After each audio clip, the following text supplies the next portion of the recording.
నమస్తే, welcome back. ఇందాకైతే మీకు ఎయిర్పోర్ట్లో అపెటైజర్స్ చూపించిన. ఇదంతా మెయిన్ కోర్సు. కోకోనట్ రైస్ అంట, regular rice, some vegetable curry, salad, కీరాలు, కార్న్, డిఫరెంట్ కలర్స్ ఆఫ్ ఇవి తీసుకొచ్చిన. తర్వాత chicken curry and mutton curry, carrots కూడా సలాడ్లోంచి పిక్ చేసుకొచ్చిన. సో డెజర్ట్స్ చూస్తే మాత్రం ఇది ఏందో ఉమాలి అంట గైస్. నేను ఇంకా టేస్ట్ చేయలేదు. టేస్టింగ్ సెషన్ మళ్ళీ చేసి చూపిస్తాను మీకు. ఇది స్ట్రాబెరీ బర్ఫీ అన్నాడు.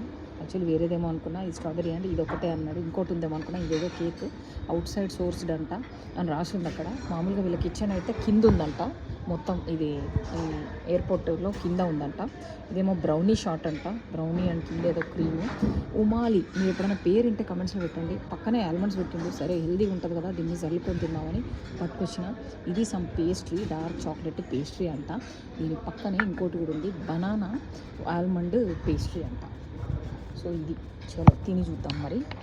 Last but not least pineapple ముక్కలు, ఫ్రూట్స్ అయితే ఇవే ఉన్నాయి. వ్యూ చూడండి, ఒక ఇండిగో ఫ్లైట్ పోతుంది అక్కడ. రైస్ మాత్రం చేయితో తింటేనే మజా. సలాడ్స్ అయిపోయినాయి, ఇంకా కొంచెం సలాడ్స్ మిగిలినాయి. సో ఈ కర్రీ తిని చూద్దాం. ఇది వెజిటబుల్ కర్రీ విత్ రైస్.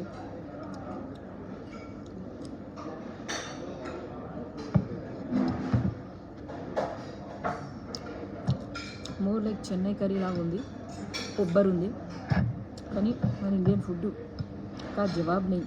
ఎందుకంటే స్పైసీ, ఆహా. హైదరాబాద్ ఫుడ్ ఎస్పెషల్లీ మస్తు స్పైసీ ఉంది, మంచిగా ఉంది.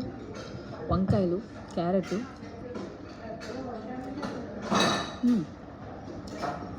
అన్నీ ఇట్లా పొడుగులో కట్ చేసి వేసిండు. ఆలుగడ్డ,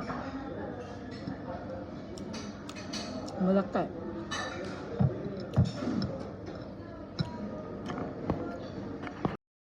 కర్రీ అయితే చాలా బాగుంది. ఇది అయిపోయింది. ఇప్పుడు మటన్ ట్రై చేద్దాం.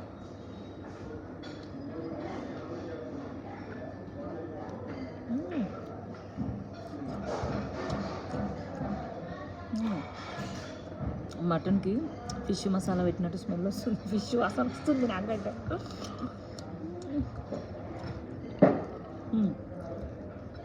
గ్రేవీ అయితే ఓకే. మటన్ కర్రీ సేమ్ ఇంట్లో వండుకున్నట్టే ఉంది. ముక్కలు కూడా సూపర్ టెండర్ ఉన్నాయి. ఇప్పుడు చికెన్ టేస్ట్ చేద్దాం. ఓ బై ద వే పరాటా కూడా ఉంది. చికెన్ సోకే అంత బ్రెస్ట్ పీసెస్ ఉన్నాయి పెద్దగా. చికెన్ గ్రేవీ సూపర్ ఉంది. పీస్ మాత్రం బ్రెస్ట్ నాకు నచ్చ.